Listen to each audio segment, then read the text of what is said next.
अब देखिए dear students, पहली वीडियो में जो डिस्कस किया था हमने, एक क्वेश्चन डिस्कस किया था, अलजेब्रिक स्ट्रक्चर भी समझाया था प्रॉपर। वो इसमें जो 5 पोस्टुलेट्स हैं वो भी समझाए थे। एक क्वेश्चन मैंने डिस्कस किया था जो कि बेस्ड था सेमी ग्रुप और मोनोइड पे, इम्पोर्टेंट क्वेश्चन था। अब मैं आपको एक और क्वेश्चन कराने जा रहा हूँ इम्पोर्टेंट। तो ये देखिए किस तरह से हम इसको सॉल्व करना है। क्वेश्चन है हमारा, show that the set of all positive rational number forms an abelian group under the composition defined by a star b is equal to ab by 2। तो इसको सॉल्व करने से पहले अब हम सबसे पहले क्या देखते हैं, ये देखते हैं कि भाई हमारे पास जो सेट है वो किसका है, पॉजिटिव रेशनल नंबर का। तो जो सपोज कीजिए सेट है, हमने लिख लिया क्यू प्लस मीन्स पॉजिटिव, और Q मतलब सेट ऑफ रेशनल नंबर्स, इसको रिप्रेजेंट कर रहे हैं। और रेशनल नंबर किसकी फॉर्म में लिखे जाते हैं, P by Q such that Q is not equal to 0। ठीक है, तो P by Q की फॉर्म में लिखे जाएंगे such that Q is not equal to 0। सभी को मालूम है, बहुत बेसिक चीज है रेशनल नंबर। और जो ऑपरेशन डिफाइंड है वो क्या है, A star B is equal to AB by 2। तो इसको हमें क्या प्रूव करना है कि ये हमारा क्या है, एबिलियन ग्रुप है under the composition defined by a star B is equal to a B by 2। तो देखिए क्लोजर एक्सियम, सबसे पहले मैं क्या करता हूं, क्लोजर एक्सियम प्रूव करता हूं। तो क्लोजर एक्सियम मैंने लिखा, क्लोजर एक्सियम के लिए मैं क्या कहता हूं कि यदि मैं कहता हूं let a comma b belongs to Q plus, मैंने सबसे पहले कहा let a comma b belongs to Q plus, then क्या होगा भाई, हमें चेक करते हैं ए स्टार बी को फाइंड आउट करते हैं। तो ए स्टार बी कितना आएगा, ए बी बाई 2, और ए बी बाई 2 क्या है, मेरा रेशनल नंबर है। ए बी बाई 2 क्या है, रेशनल नंबर है। तो ये किसको बिलोंग करेगा, क्यू प्लस को बिलोंग करेगा। इसका क्या मतलब हो गया, क्लोजर एक्सियम मेरा सेटिस्फाइड हो गया।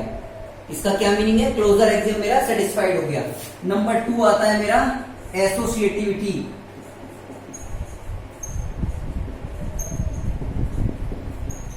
एसोसिएटिविटी लॉ क्या कहता है कि लेट, मैंने कहा ए कॉमा बी कॉमा सी किसको बिलोंग कर रहे हैं, क्यू प्लस को बिलोंग कर रहे हैं। तो मुझे क्या प्रूव करना है, मुझे प्रूव करना है ए स्टार बी एक ब्रैकेट में star c will be equal to a star b star c, ये प्रूव करना है।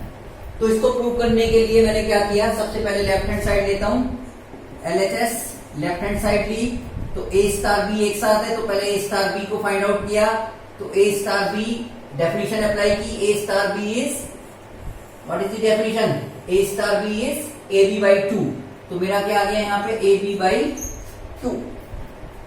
अब देखिए साथ में मेरे क्या है, मुझे क्या फाइंड आउट करना है, ए स्टार बी स्टार सी, यानी ए स्टार बी एक साथ star c is equal to, अब देखिए ए स्टार बी किसके इक्वल आया है, ये वाला star b a B by 2 के इक्वल आया है, यानी a B by 2 star c, यानी a b c by 4, a b c by 4। कैसे, एक बार फिर समझ लीजिएगा, ए स्टार बी कितना है, A B by 2 star c, यानी पहला एलिमेंट और ये दूसरा एलिमेंट। और डेफिनेशन क्या कहती है, ये फर्स्ट एलिमेंट है, ये सेकंड एलिमेंट है, इन दोनों की मल्टीप्लाई कर दें और डिवाइड बाई 2 कर दें, यानी a B into c by 2 into 2 is 4।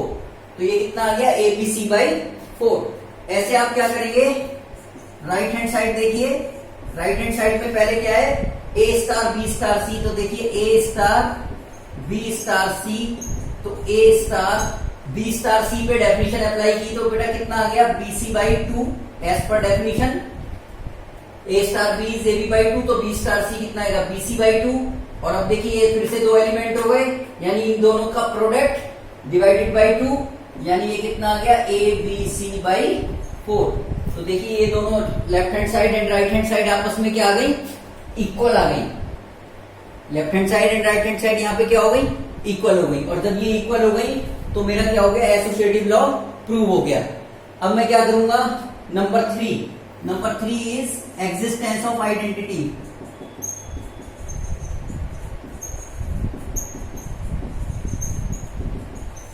Existence of identity, identity की डेफिनेशन क्या कहती है? ए star e is equal to a is equal to e star a. तो देखिए ये वाला पोर्शन लेता हूं मैं, a star e is equal to a, तो मैंने कहा a star e is equal to a. Star की डेफिनेशन अप्लाई करी, स्टार की डेफिनेशन क्या कहती है? ए star B is equal to a B by two, यानी ए star e is equal to a into e by two is equal to A.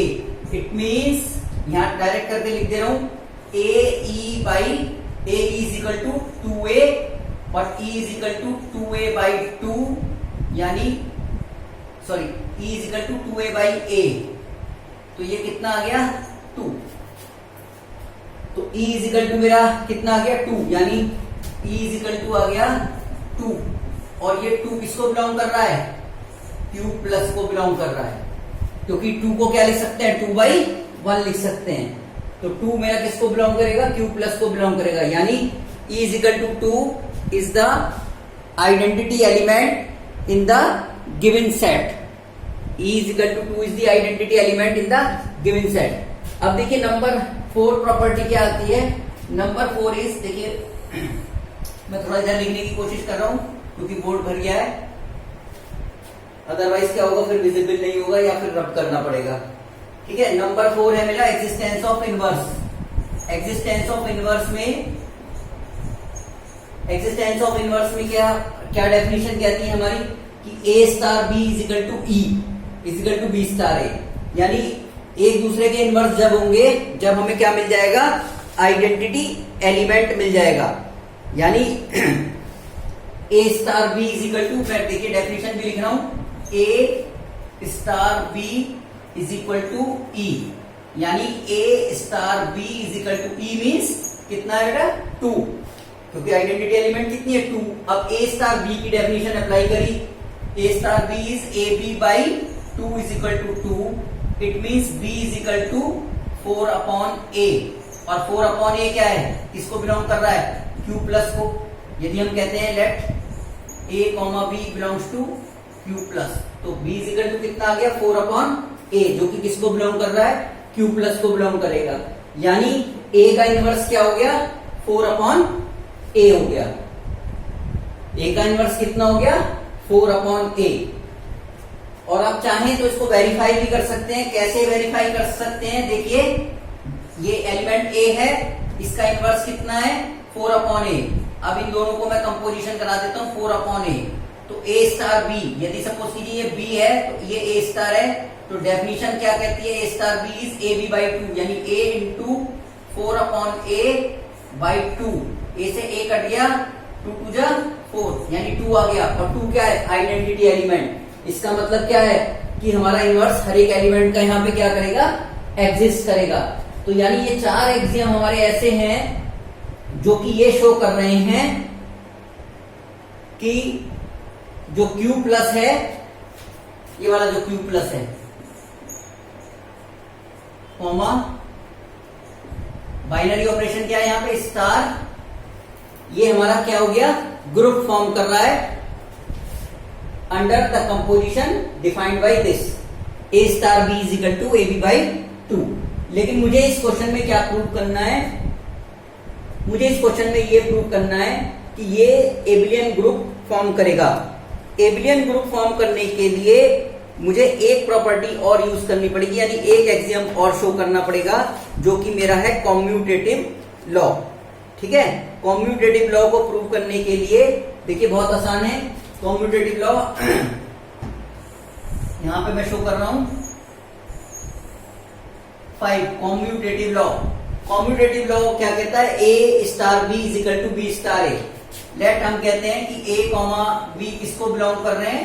q plus को belong कर रहे हैं, तो a star b is equal to बेटा कितना आ गया? A B by 2। और इसको हम क्या लिख सकते हैं? बी ए बाई 2 भी लिख सकते हैं। और बी ए बाई 2 का क्या मतलब हो गया? B star a. तो मेरा ये क्या हो गया? कॉम्यूटेटिव भी हो गया। ठीक है, यानी ए star B is equal to B star A हो गया है। तो इससे अब ये शो हो गया है कि ये वाला जो एल्जेब्रिक स्ट्रक्चर है Q प्लस कॉमा स्टार, ये एबिलियन ग्रुप फॉर्म करेगा under the composition star defined by a star B is equal to a B by 2। तो इस तरह से आप क्या करेंगे, इस तरह से इन क्वेश्चंस को क्या करेंगे, सॉल्व करेंगे। ये मैंने एक क्वेश्चन लिया है ग्रुप को फॉर्म करने के लिए। एक और छोटा सा एग्जाम्पल लेता हूं, दूसरा एग्जाम्पल लेता हूं सेट ऑफ इंटीजर्स का। सेट ऑफ इंटीजर्स के लिए मैं पहले भी बता चुका हूं, लेकिन फिर भी एक थोड़ा सा आइडिया दे देता हूं, डिस्कस कर लेता हूं बोर्ड पे, जिससे कि आपको थोड़ा सा एक आइडिया हो जाएगा। देखिए क्वेश्चन क्या है, मैंने तो बोर्ड पे शॉर्टकट में लिखा है। एक एल्जेब्रिक स्ट्रक्चर है आई प्लस। आई मतलब I means set of integers और plus means addition on integers. तो ये हमें शो करना है कि ये ग्रुप फॉर्म कर रहा है, ये जो एल्जेब्रिक स्ट्रक्चर है ये ग्रुप को फॉर्म कर रहा है, या एबिलियन ग्रुप भी ये फॉर्म करेगा।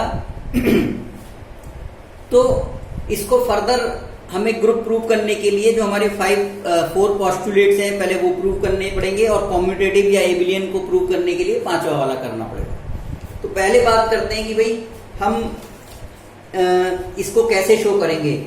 जैसा कि मैंने बताया कि सेट ऑफ इंटीजर्स क्या है, हमारा जो सेट है आई के जो एलिमेंट्स होंगे वो क्या होंगे, set I is equal to dash dash dash -3 -2 -1 0 1 2 3 and so on.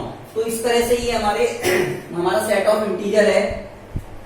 जैसा कि मैंने बताया था आपको कि भाई इस पर हम एडिशन ऑपरेशन अप्लाई करते हैं, तो addition of 2 integer is always an integer.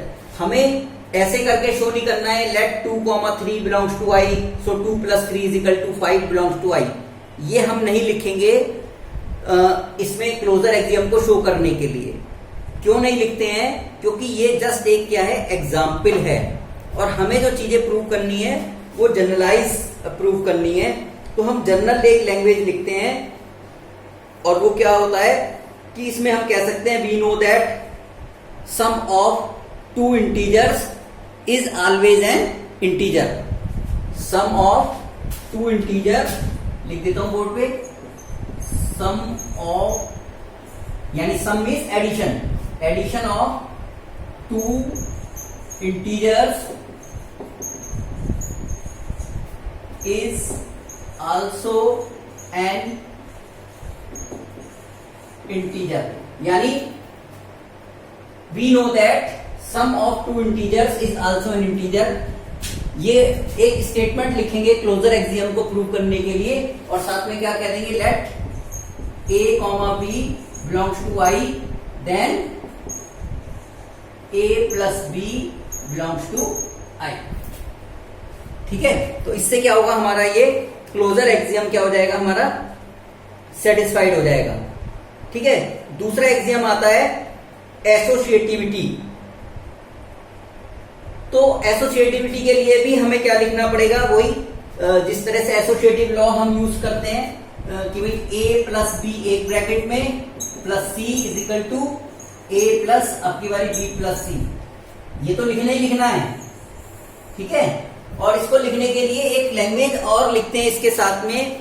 कैसे लिखेंगे, वो लिखेंगे कि भाई we know that addition of integer is an associative composition. Addition of integer is an associative composition. So a plus B plus C is equal to a plus B plus C, जैसा कि board पे लिखा हुआ है।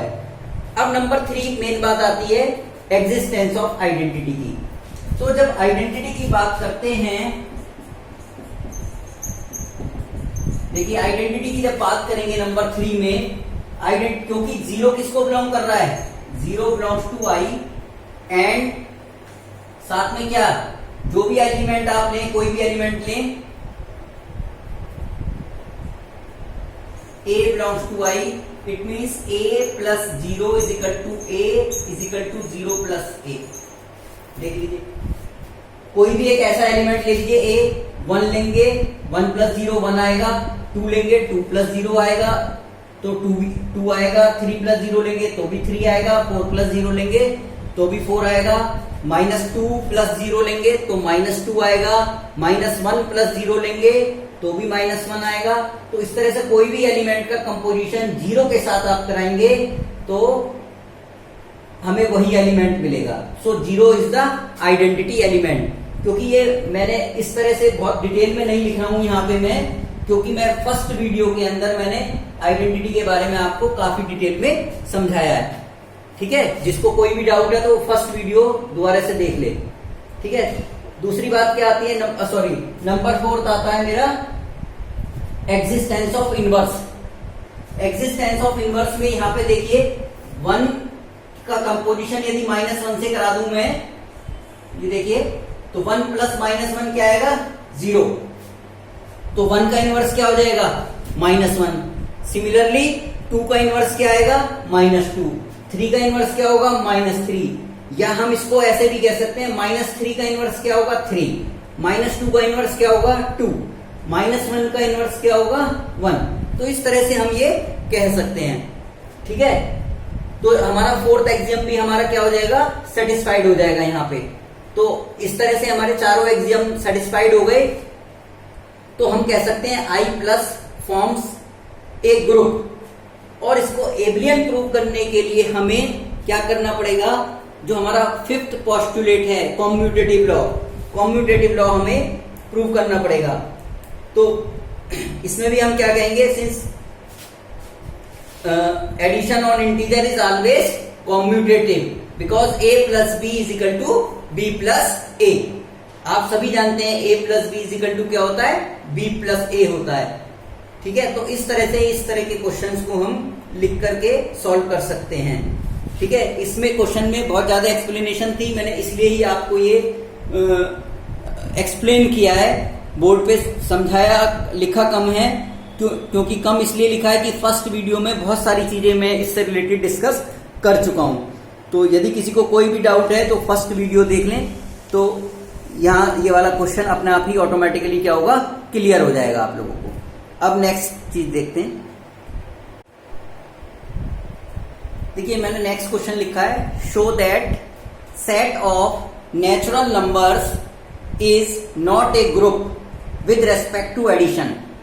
यानी आपकी बारी हमारे पास क्या है, सेट ऑफ नेचुरल नंबर्स है, यानी n इज इक्वल टू हम क्या कह सकते हैं, 1 2 3 एंड सो ऑन। ये सेट ऑफ नेचुरल नंबर्स है, सभी को मालूम है।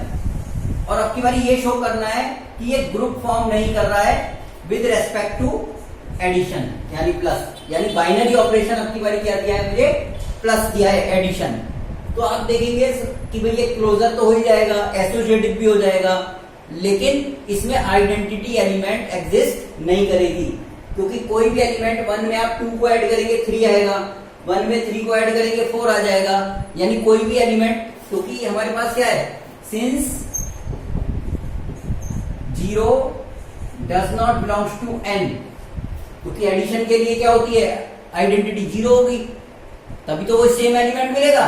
0 plus 1 is equal to 1, 0 plus 2 is equal to 2, लेकिन 0 इसमें सेट ऑफ नेचुरल नंबर में है ही नहीं।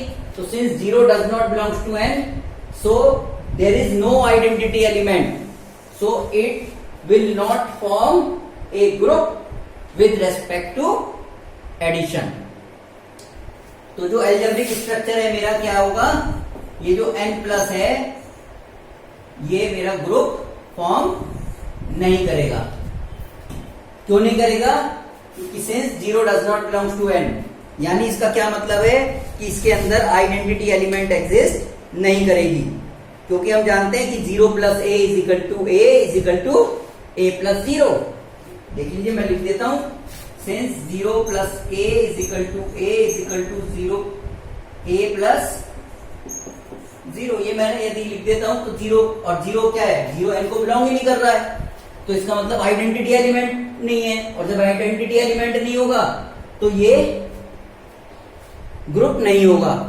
ठीक है, वैसे इसमें इनवर्स भी एग्जिस्ट नहीं करेगा। ठीक है, क्योंकि सब इनवर्स निकालने के लिए तो बाद में जाएंगे, पहले तो हमें आइडेंटिटी निकालनी पड़ेगी। ठीक है, तो इसलिए वो वाला स्टेटमेंट ना लिखें, इनवर्स वाला बेटर ये है, क्योंकि जब इसमें आइडेंटिटी एलिमेंट ही एग्जिस्ट नहीं करती तो इनवर्स तो कोई एग्जिस्ट करेगा ही नहीं। ठीक है, तो पहले इनवर्स ना लिखें, पहले यही लिखें आप आइडेंटिटी के लिए कि इसमें आइडेंटिटी एलिमेंट एग्जिस्ट नहीं करता है, इसलिए ये ग्रुप फॉर्म नहीं करेगा। ठीक है। अब देखिए कुछ थ्योरम्स, इंपॉर्टेंट थ्योरम है जो पूछ ली जाती हैं। पहली थ्योरम क्या है? Uniqueness of identity. Uniqueness of identity का क्या मीनिंग है? जो स्टेटमेंट आएगा आपके पास वो इस तरह से लिखा हुआ होगा, the identity element in a group is unique. The identity element लिख देता हूं मैं, the identity element in a group is unique. इसीलिए इसका नाम क्या दिया गया है? Uniqueness of identity. यानी ये कहना चाहते हैं कि किसी भी ग्रुप में केवल और केवल एक ही आइडेंटिटी एलिमेंट एग्जिस्ट करता है। ठीक है। तो इसको प्रूव करने के लिए हम क्या कहते हैं? Let E and E dash are two identity elements, are two identities element identity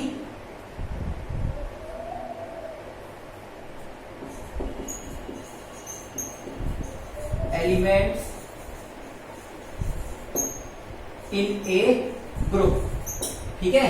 हम कहते हैं कि let E and E dash are two identity elements in a group, और मैं बाद में क्या करूंगा? E is equal to E dash prove कर दूंगा, तो क्या होगा? यूनिक आइडेंटिटी हो जाएगी। यानी मैंने कहा ये थ्योरम कहती है, क्या कहती है कि आइडेंटिटी एलिमेंट किसी भी ग्रुप में यूनिक होता है। तो मैंने कहा चलो यूनिक नहीं होता, दो होते हैं। ठीक है। और मैं दोनों को आपस में क्या कर दूंगा? वो बराबर हैं, तो क्या प्रूव हो जाएगा कि भाई आइडेंटिटी एलिमेंट केवल यूनिक एग्जिस्ट करता है। तो इसको प्रूव करने के लिए मैंने क्या कहा कि भाई let E and E dash are two identity element. तो ठीक है, आप देखिए इन दोनों का ही कंपोजिशन करा देता हूं। तो E into E dash is equal to E is equal to E dash E। ये E क्या है? यहाँ पे जो E आ रहा है ये क्या मेरा एलिमेंट होगा।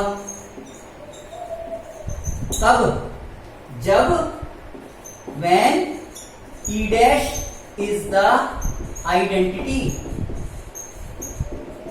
यदि E dash आइडेंटिटी है तो यहां पे क्या मिलेगा मुझे? E। और दूसरे स्टेटमेंट में क्या लिख सकता हूं? E into E dash is equal to E dash is equal to E dash E। ये कब लिखूंगा? ये E डैश क्या है? एलिमेंट। कब? when E is the identity।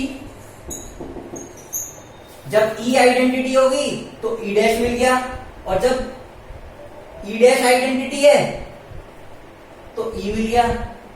अब इस इक्वेशन को देखिए और इस इक्वेशन को देखिए, ये E के भी इक्वल है और ये E डैश के भी इक्वल है। तो इसका क्या मतलब हो गया? E is equal to E dash. It means identity element in a group is unique. मैं समझता हूं ये बहुत इंपॉर्टेंट थ्योरम है और आपको बहुत अच्छी तरह से समझ में भी आ गई होगी। फिर से एक बार बता देता हूं कि मुझे क्या प्रूव करना था। मुझे ये प्रूव करना था कि आइडेंटिटी एलिमेंट किसी भी ग्रुप में यूनिक होता है। तो मैंने कहा कि भाई दो आइडेंटिटी एलिमेंट हैं और फिर मैं इन दोनों को बराबर प्रूव कर दूंगा, तो उससे क्या होगा? यूनिक आइडेंटिटी हो जाएगी। तो मैंने कहा भाई दो एलिमेंट है E एंड E डैश, दोनों आइडेंटिटी है, तो E इन दोनों का ही कंपोजिशन करा दिया तो E भी मिलेगा और E डैश भी मिलेगा। क्यों मिलेगा? यदि E डैश आइडेंटिटी है तो E मिलेगा, और यदि E आइडेंटिटी है तो E डैश मिलेगा। फ्रॉम 1 एंड 2 दोनों आपस में क्या हो गई? बराबर हो गई। तो इसका मतलब identity element in a group is unique. Next theorem देखिए। देखिए हम सेकंड थ्योरम देखते हैं, समझ लेते हैं इसको बहुत अच्छी तरह से। Theorem 2। Theorem 2 is based on uniqueness of inverse. Uniqueness of inverse का क्या मीनिंग है कि यदि किसी एलिमेंट का इनवर्स एग्जिस्ट करता है तो वो हमेशा यूनिक होगा। यानी जो लैंग्वेज बनती है इसकी वो क्या लिखी जाती है? The inverse of each element in a group is unique. यानी जो इनवर्स एग्जिस्ट करता है, the inverse of each element in a group is unique. ठीक है, तो अब हम इसको प्रूव करते हैं। किस तरह से प्रूव करते हैं? मैंने कहा कि जो ई है, ई जो है वो क्या है? आइडेंटिटी एलिमेंट है और वो इस ग्रुप जी को बिलोंग करता है।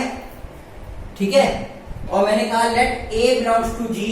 मैंने साथ साथ ये भी कहा ए किसको बिलोंग कर रहे हैं? जी को बिलोंग कर रहे हैं। ऑब्वियसली बी एंड सी भी जी को ही बिलोंग कर रहे हैं, क्योंकि मैं ये कह रहा हूं कि B and C are two inverse of A. यानी जो बी एंड सी है ये है टू इनवर्स, दो इनवर्स एग्जिस्ट कर रहे हैं किसी एलिमेंट के ए के। तो यदि ए का इनवर्स क्या है? बी है, तो by the definition of inverse a into b किसके इक्वल आएगा? आइडेंटिटी के, is equal to B into a. और मैं कह रहा हूं ए का इनवर्स क्या है? सी भी है। जब ए का इनवर्स सी होगा तो मैं क्या कहूंगा? A into C is equal to identity element is equal to C into A. ठीक है, तो यानी A into B is equal to E is equal to B into A. ऐसे ही ये दूसरी इक्वेशन बना दी, A into C is equal to E is equal to C into A. तो ये दो इक्वेशन हो गई। अब यदि मैं ये प्रूव कर दूं कि b की वैल्यू किसके इक्वल है? c के इक्वल है, यानी b c के बराबर है। यदि b किसके बराबर है? c के बराबर है, तो इसका मतलब जो एलिमेंट a का इनवर्स एग्जिस्ट करता है वो यूनिक होगा। और यही मैंने किया है। देखिए कैसे किया है। मैंने टेकन किया a into C is equal to E, ये मैंने कंसीडर किया। देखिए इसको कंसीडर कर लिया मैंने, a into C is equal to e by equation number 2। अब देखिए मैंने क्या किया? Multiply both sides by b। Left hand side में मैंने b से मल्टीप्लाई कर दी, यहाँ पे भी और यहाँ पे भी लेफ्ट हैंड साइड में। लेफ्ट हैंड साइड से मतलब इस साइड, यहाँ पे दोनों जगह इस साइड मल्टीप्लाई कर दी। तो b into A C is equal to B into E. अब देखिए क्योंकि मेरा ग्रुप जो है वो जी है, जी ग्रुप है, और जब ग्रुप है तो एसोसिएटिव लॉ होल्ड करेगा, और जब एसोसिएटिव लॉ होल्ड करेगा तो मैं बी ए को एक साथ लिख लूंगा, सी अलग लिख लूंगा। And by the definition of identity B into E किसके इक्वल होगा? बी के इक्वल होगा। ठीक है, तो ये बी आ गया। अब देखिए बी ए किसके बराबर है? B A is equal to E. ये देखिए ये जो बी ए है ये ई के इक्वल है, तो इसकी जगह फिर ई लिख दिया, E into C is equal to B. And again by the definition of identity E into C किसके इक्वल होगा? सी के इक्वल होगा, तो सी इजिकल टू बी आ गया। और यही मुझे प्रूव करना था। यानी जो इनवर्स एग्जिस्ट करेगा किसी भी एलिमेंट का तो वो हमेशा क्या होगा? यूनिक होगा।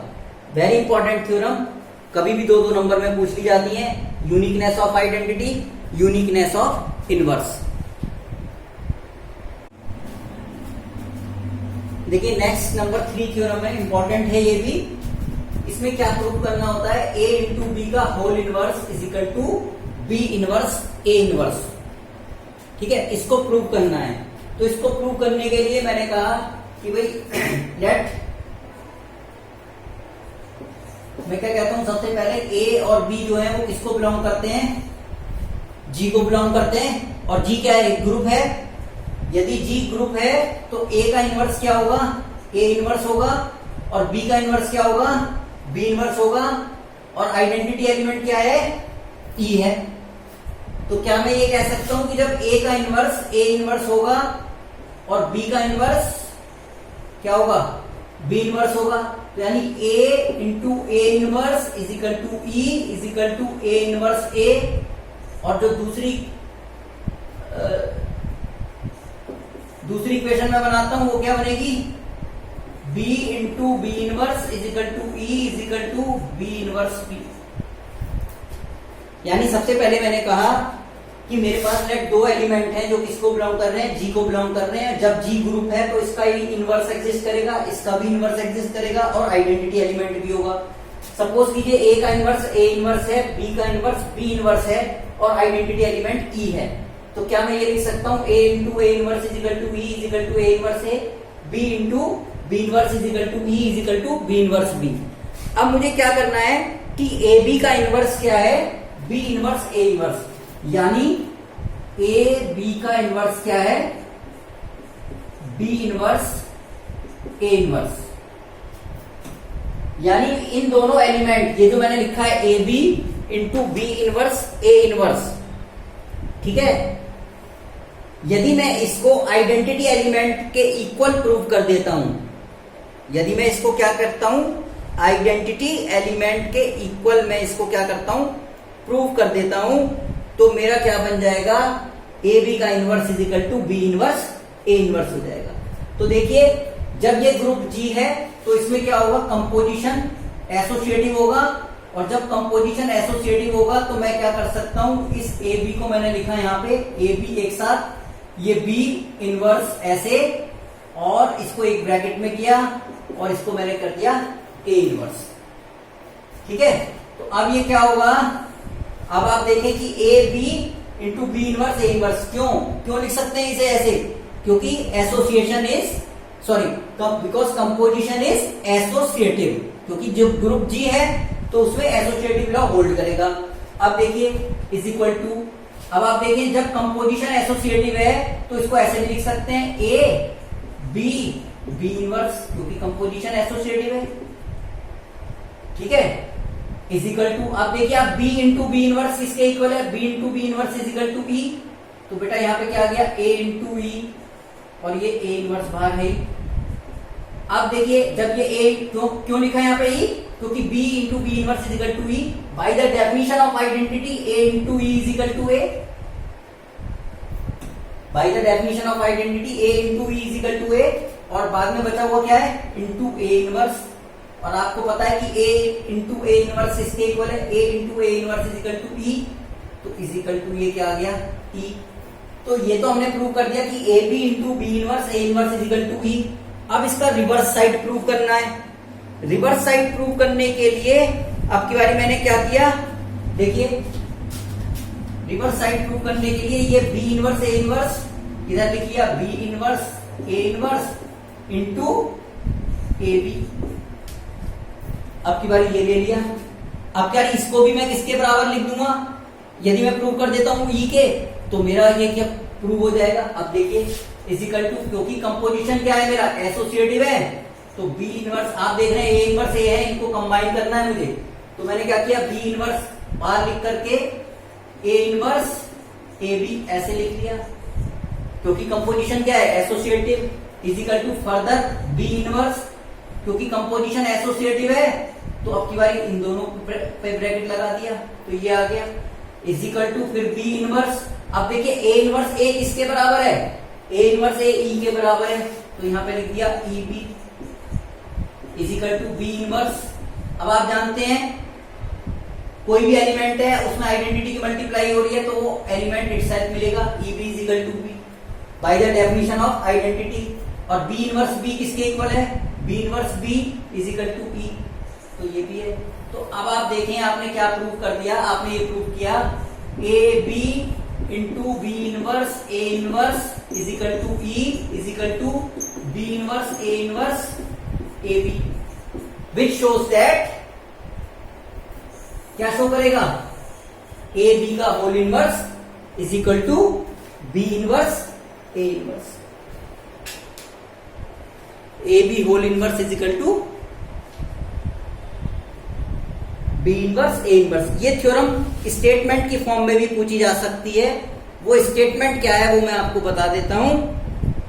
The statement is the inverse of the product of two elements, the inverse, फिर से रिपीट कर रहा हूं, the inverse of the product of two element in a group G is the product of the inverse taken in the reverse order. ये इस form में भी पूछी जा सकती है। बात एक ही है, ए बी का whole inverse is equal to reverse order में क्या आ जाता है, वो बी इनवर्स ए इनवर्स आ जाता है। ठीक है, अब नेक्स्ट देखते हैं।